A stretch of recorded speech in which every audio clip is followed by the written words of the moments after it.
Hello everybody, my name is Kata and I'm a certified personal trainer and group fitness instructor, and I specialize in 50 and better. And today I'm going to show you a technique tip. We're going to work on deadlifts. So we're going to work on what some people call a stiff leg or a Romanian deadlift. So it's not going to be the deadlifting that you see in powerlifting competitions, but we are going to be working on some deadlifting. It's a great exercise for the backside of your body, especially your glutes and your hamstrings. And it's also a really great way to work on your core and to work on some postural stability. So I usually have people start practicing this using no weights or against a wall, so they have something to kind of aim for. But I'm also going to show you how to start practicing this using a kettlebell or some dumbbells. So we want to start out with our feet about hip width apart and our toes pointing forwards. Now, the most important thing is to find a position that is comfortable for your hips. We just want to make sure that we're not turning our feet out, doing a more plie or kind of a sumo. We're going to focus on more of a forward movement. So feet are hip width apart, toes pointing forwards, maybe a little bit out. We're going to take a nice deep breath, and as we exhale, we're going to push out our tummy just a little bit. We don't want to just push it all out. We want to just push it out a little bit and kind of think about tightening everything up. So everything is coming in and coming up and then kind of coming down. So we're just bracing our core to keep a nice neutral spine. We're going to take our shoulders, we're going to roll our shoulders down and back into our back pocket, and we're going to keep them there.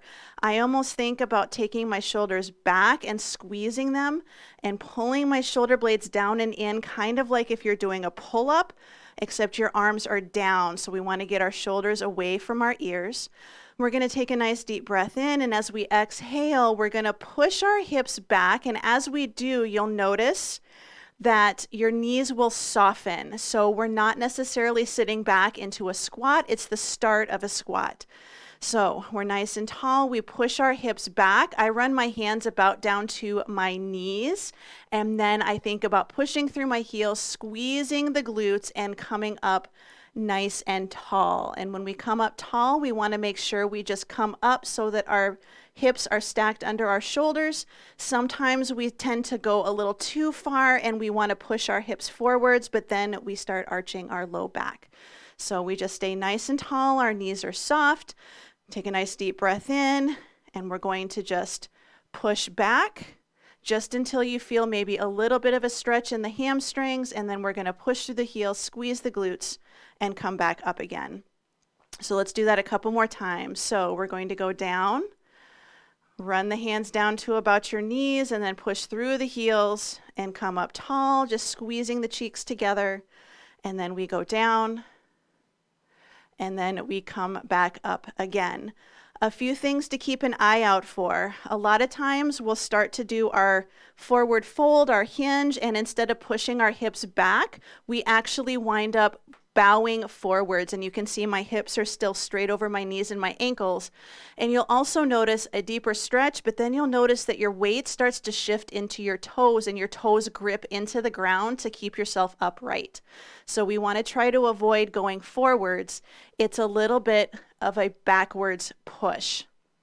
Another thing that I tend to see is people start going back and then they collapse in on the chest, and they actually start rounding their spine and going towards the floor. Now, if you're going to be doing a sun salutation or a forward fold in yoga, go for it. But when we're working the strength training portion and we're working the backside of our body, we want to stay tall. So we want to fold at the crease in the hips, and we want to avoid collapsing in on the chest. So that's where we keep our shoulder blades squeezed back, nice and tall. Imagine you went to England and you're bowing to the Queen. So we push back. Notice I have that neutral spine, so we have a natural curve in the low back. We don't want to make it disappear, but we don't want to make it bigger. Forward fold, squeeze, and then come back up again. I'm going to show you another option. I like doing this one with a kettlebell. You can also do this with a dumbbell, but you still need to watch the technique. You're going to take it behind you and you're going to hold it. Now, as we do this, again, we're going to roll our shoulders down and back, and we're going to let that weight pull our arms down and back. So again, we don't want to arch. Our tummy is pulled in, our glutes are squeezed, our shoulders are away from our ears. And same thing, we're just going to push the hips back, and then we're going to squeeze to come up tall.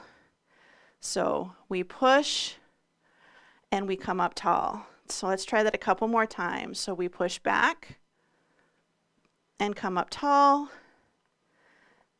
push back and come up tall. And even with this, with your hands behind your back, sometimes we still have the tendency that we want to collapse. And people tell me, I feel it in my low back. And you want to make sure that you're pushing back. You feel a little stretch in your hamstrings, a little bit of tension in the glutes, and then you push through the heel and you bring those hips back underneath your shoulders and then stack them over your knees and your ankles. As you begin to feel more comfortable and you get to have a little bit better technique, we can start bringing the weight in front, either one weight in front or one weight on either side. And when we bring the weights in front, we want to make sure again that we're not putting the weight way out in front of us. We're staying nice and tall, and we're keeping the hands very close to the thighs and then coming back up again. So in this one, the arms are just here to hold the weight. So they don't actually do anything. So we just push back, come back up again. So feel that little stretch in your hamstring and back up. And even if you're really, really flexible, you should be able to feel the tension in your hamstrings about the time that your hands get down to your knees.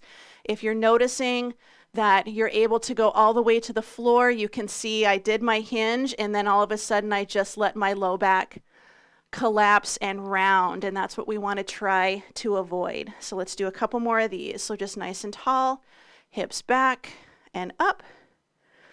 Good, and good position. Take it back and then up. So hopefully that helps you out a little bit on your technique.